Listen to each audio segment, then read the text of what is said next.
Class 10th के lesson number 2 science के पाठ्य प्रश्न हम लोग देखते हैं। तो चलिए पृष्ठ संख्या 45 से शुरू करते हैं। प्रश्न एक कहता है कि ऐसे धातु का उदाहरण दीजिए। पहला दिया गया जो कमरे के ताप पर द्रव अवस्था में है। तो देखिए जो कमरे के ताप पर द्रव अवस्था में पाया जाता है उसका नाम है मरकरी। दूसरा कहता है चाकू से आसानी से काटा जा सकने वाला धातु का नाम है। तो आप इसको सोडियम, लिथियम और पोटेशियम में से कोई एक लिख सकते हैं। उष्मा के सबसे अच्छा चालक कौन होता है? तो आप सिल्वर यानी चांदी तथा कॉपर आप लिख सकते हैं। उष्मा के कुचालक क्या होता है? तो लेड तथा मरकरी लिख सकते हैं। तो बहुत ही सिंपल सा ये प्रश्न था। चलिए प्रश्न नंबर 2 के पास चलते हैं हम लोग। देखिए प्रश्न 2 कहता है आपके कि आघातवर्ध तथा तन्य का अर्थ बताइए। हम लोग पढ़े होंगे कि धातु उत्तर में कुछ धातुओं को पीट कर पतली चादर बनाया जा सकता है।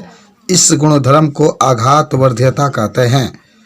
सोना तथा चांदी सबसे अधिक आघातवर्ध धातुएं हैं।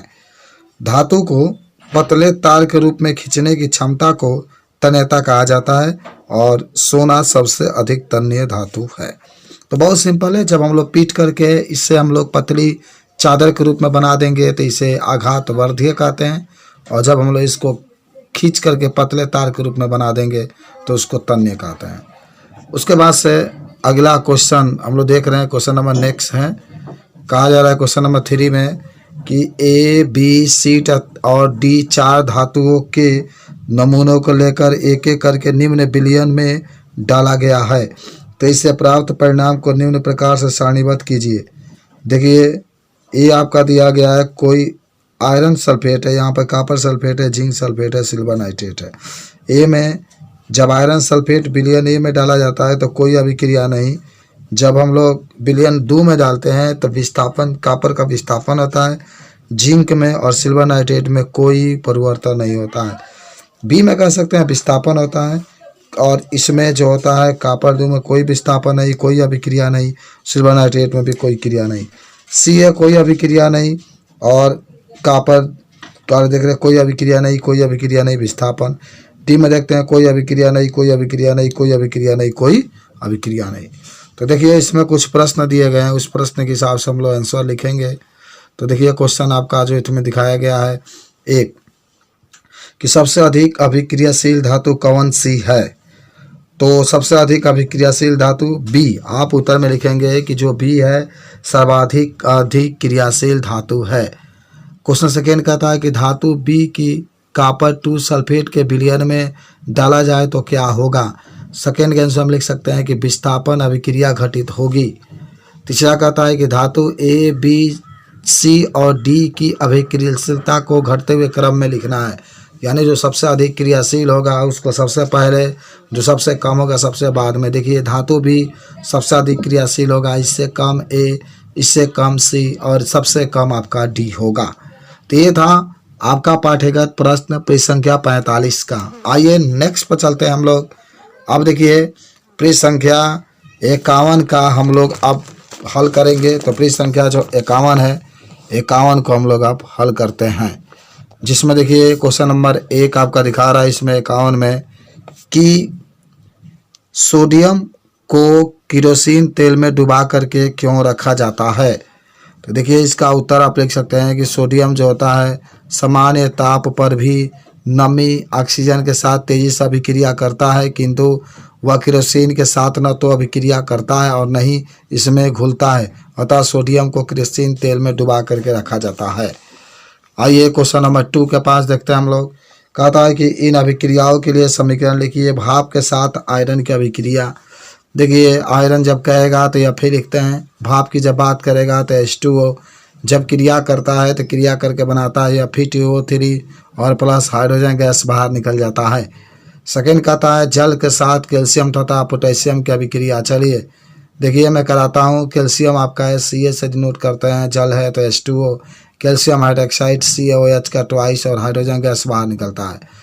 यहाँ पर पोटेशियम के है, जल के साथ अभिक्रिया करते हैं तो पोटेशियम हाइड्रोक्साइड बनता है और इसमें भी हाइड्रोजन गैस बाहर निकल जाता है।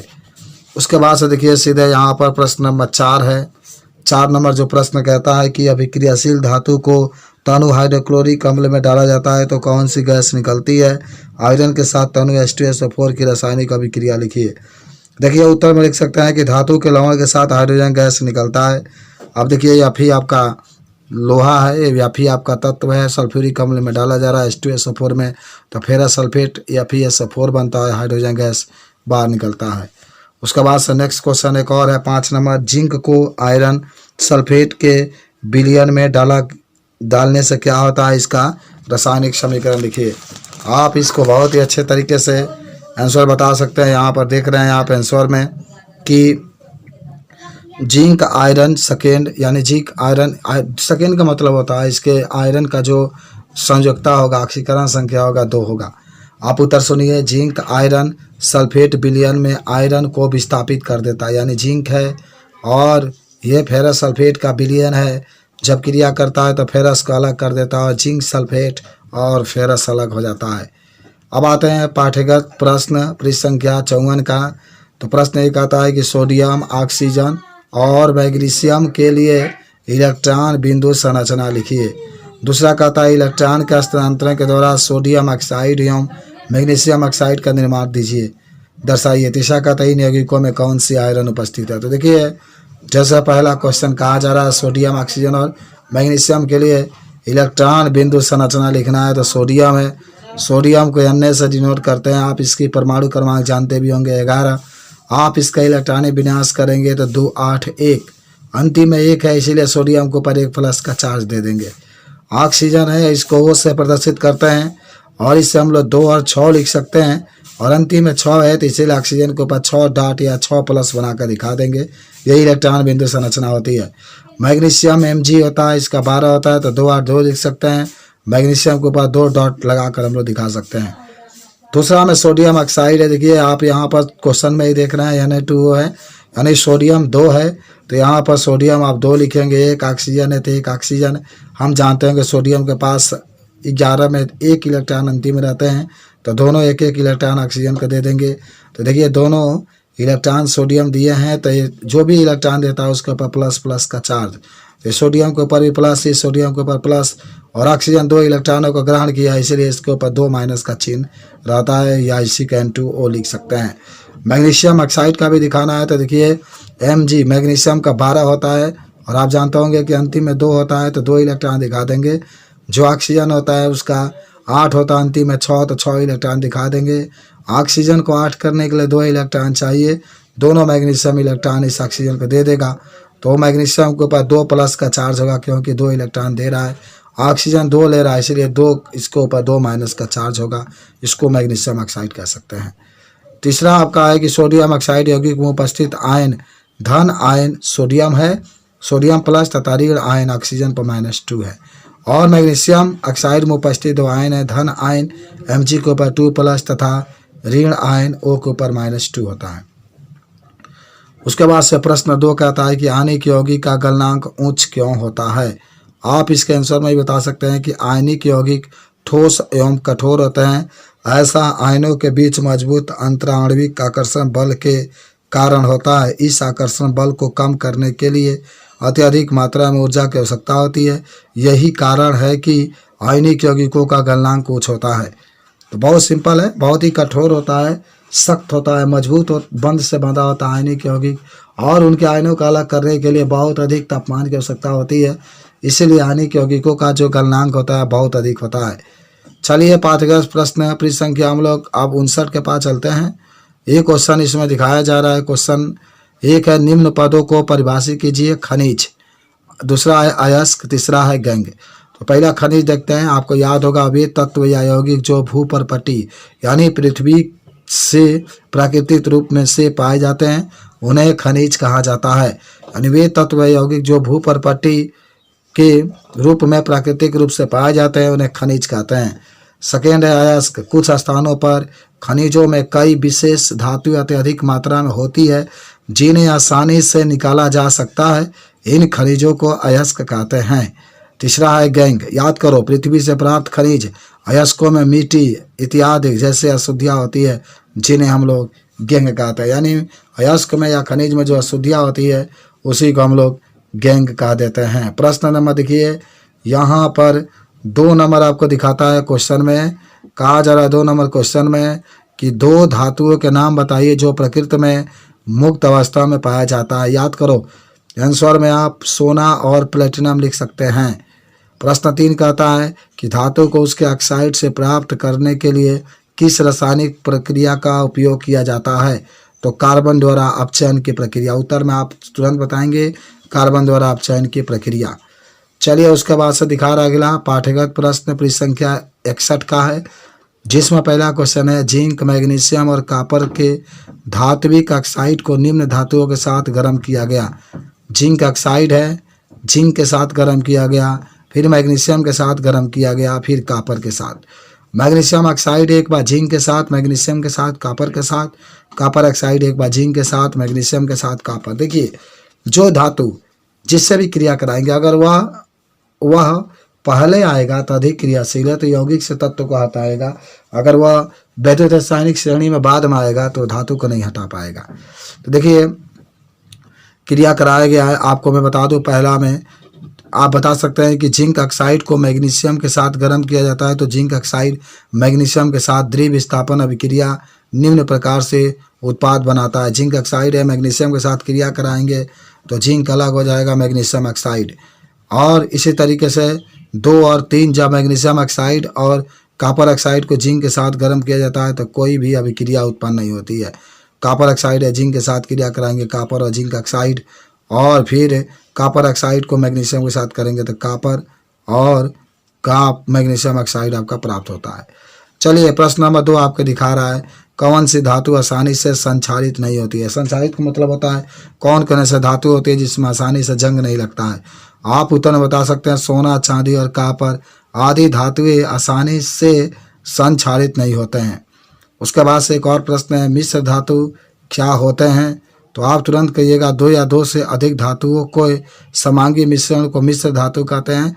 इसे तैयार करने के लिए पहले मूल धातु के गलित किया जाता है और फिर दूसरे तत्वों को एक निश्चित अनुपात में इसमें विलीन किया जाता है।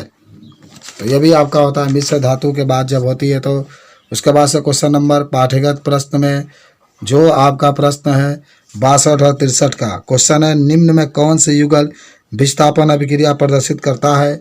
आपका जो आंसर होगा डी, सिल्वर नाइट्रेट विलयन में कॉपर जो होता है वही द्वि विस्थापन अभिक्रिया को प्रदर्शित करता है। प्रश्न 2 आपका कहता है लोहे के फ्राइंग पैन को जंग से बचाने के लिए निम्न में से कौन सी विधि उपयुक्त होती है? तो आप बता सकते हैं ग्रीज लगाकर या पेंट लगाकर या जिंक पे परत चढ़ाकर। तो सबसे अच्छा होगा जिंक को परत चढ़ा करके। प्रश्न 3 कहता है कोई धातु ऑक्सीजन के साथ अभिक्रिया कर उच्च गलनांक वाला यौगिक निर्मित करता है। यह यौगिक जल में विलय है। यह तत्व क्या हो सकता है? कैल्शियम। याद करो कैल्शियम होगा। एक और क्वेश्चन आपका है नेक्स्ट है कह रहा है खाद्य पदार्थों के डिब्बों पर जिंक की बजाय टीन की परत होती है क्योंकि? याद करो सी सही है, सी सही है। इसमें टीन का अपेक्षा जिंक अधिक क्रियाशील होता है। चलिए अगला क्वेश्चन है क्वेश्चन नंबर 5 कहता है आपको एक हथौड़ा, बैटरी, बल्ब, तार एवं स्विच दिया गया है। ये कहता है इनका उपयोग कर धातुओं और अधातुओं के नमूनों को कैसे अलग कर सकते हैं? बी है धातुओं और अधातुओं में विभेद के लिए इन परीक्षणों का उपयोग का आकलन कीजिए। याद करो ये में नीचे दिए गए चित्र के अनुरूप हम एक परिपथ बनाएंगे। देखिए कैसे परिपथ आपका बनेगा, देखिए कितना सुंदर बनाया गया। ये बैटरी आएगा, एक तार ये है, एक तार ये है, ये बल्ब लगा दिया गया है, तार के 2 सिरा ए और बी, और बीच में जो होगा आपको जौन जौन धातु होगा उसको जांच करना है। चलिए अब देखिए अब यहाँ से आप कुछ बातों को बता सकते हैं, कह सकते हैं यहाँ पर कि यदि नमूने को विद्युत परिपथ में लगाने पर स्विच ऑन करने पर बल्ब जलता है तो दिया गया नमूना एक धातु होगा। यानी अगर आप जो जगह देख रहे हैं तो उसमें अगर लगाते हैं यहाँ पर और अगर बल्ब जलने लगता है धातु का, अगर यहाँ पर लगाते हैं आप और अगर बल्ब जलने लगता है तो आप कहेंगे ये धातु है। अगर लगाने के बाद बल्ब नहीं जलता है तो आप सीधे कहिएगा धातु है। उसके बाद से बी नंबर जो आपकी बात होती है, बी में कहता है कि वह विधि धातु एवं अधातु को जांच के लिए बहुत ही उपयोगी है किंतु ग्रेफाइट एक अपवाद है क्योंकि वह अधातु होते हुए भी विद्युत का चालक करता है। चलिए उसके बाद से नेक्स्ट क्वेश्चन पर चलते हैं। क्वेश्चन नंबर 6 है, उभयधर्मी ऑक्साइड क्या होते हैं? 2 उभयधर्मी ऑक्साइड का उदाहरण दीजिए। आप पढ़े थे वे ऑक्साइड जो अम्ल तथा क्षार दोनों से अभिक्रिया कर लवण प्रदान करते हैं उभयधर्मी ऑक्साइड कहलाते हैं। उदाहरण के लिए एल्युमिनियम ऑक्साइड निम्नलिखित तरीके से अम्लों तथा क्षारों के साथ अभिक्रिया करते हैं। Al2O3 + 6HCl, तो देखिए 2AlCl3 बन गया है। H2O है तो Al2O3 + NaOH क्षार से क्रिया कराते हैं तो सोडियम एल्युमिनेट जल बनेगा। उसके बाद से नेक्स्ट जो क्वेश्चन आता है, कहा जाता है कि 2 धातुओं के नाम बताइए जो तनु अम्ल से हाइड्रोजन को विस्थापित कर देंगे तथा 2 धातुएं ऐसा नहीं कर पाएंगे। देखिए हाइड्रोजन को विस्थापित करने के धातुएं मैग्नीशियम, जिंक, क्योंकि हाइड्रोजन को विस्थापित कर सकने वाले धातु कॉपर और सोना। तो जो हाइड्रोजन का पहले होगा वह धातु को हाइड्रोजन को विस्थापित कर देगा, और जो सक्रियता श्रेणी में हाइड्रोजन के बाद होगा वह हाइड्रोजन को विस्थापित नहीं कर पाएगा। प्रश्न 8 है, किसी धातु यम के विद्युत अपघटन परिष्करण में आप एनोड, कैथोड और विद्युत अपवाह किसे बनाएंगे? देखिए आंसर में बता सकते हैं, इस प्रक्रिया में शुद्ध धातु को एनोड बनाया जाता है तथा शुद्ध धातु को एक पतली पट्टी के रूप में कैथोड बनाया जाता है। धात्विक लवण का उपयोग विद्युत अपघटन के रूप में किया जाता है। उपकरणों को दिए गए चित्र के अनुसार व्यवस्थित किया जाता है और विद्युत अपघटन में प्रभावित करने पर एनोड पर शुद्ध तांबे का विद्युत अपघटनी परिष्करण प्राप्त हो जाता है। तो एक बात तो क्लियर हुई, जो अशुद्ध होगा उससे आप एनोड बनाएंगे, जो शुद्ध होगा उससे आप कैथोड बनाएंगे, फिर शुद्ध धातु का विलयन इसमें डालेंगे, तो इस तरीके से क्रिया होती है। प्रश्न 9 आपका है आपका कि प्रयुक्त, तो अब प्रश्न नंबर 9 के पास चलते हैं। 9 नंबर कहता है कि प्रत्यूष ने सल्फर चूर्ण को स्पैचुला में लेकर उसे गर्म किया। चित्र के अनुसार एक प्रखनली को उल्टा करके उसने उत्सर्जित गैस को एकत्रित किया। और आगे तो पहला कहता है कि एक गैस की क्रिया क्या होगी? बी, इसमें सूखे लिटमस पत्र पर, आर्द्र लिटमस पत्र पर ऊपर की अभिक्रिया के लिए संतुलित रासायनिक समीकरण भी लिखिए। देखिए सूखे लिटमस पत्र पर कोई क्रिया नहीं होगी, क्योंकि सूखा है, नमी है नहीं, कोई क्रिया नहीं होगा। सेकेंड में यह गैस आर्द्र नीले लिटमस पत्र को लाल कर देता है। यह देखिए reaction, sulphur plus oxygen S+O2 SO2 आपका बन जाएगा। उसके बाद से क्वेश्चन नंबर नेक्स्ट आपका दिखा रहा है इसमें कि लोहे को जंग से बचाने के लिए 2 तरीके बताइए। याद करो, यश दलेपन। देखिए इस प्रक्रिया में लोहे के वस्तुओं के ऊपर जिंक की एक परत चढ़ाई जाती है।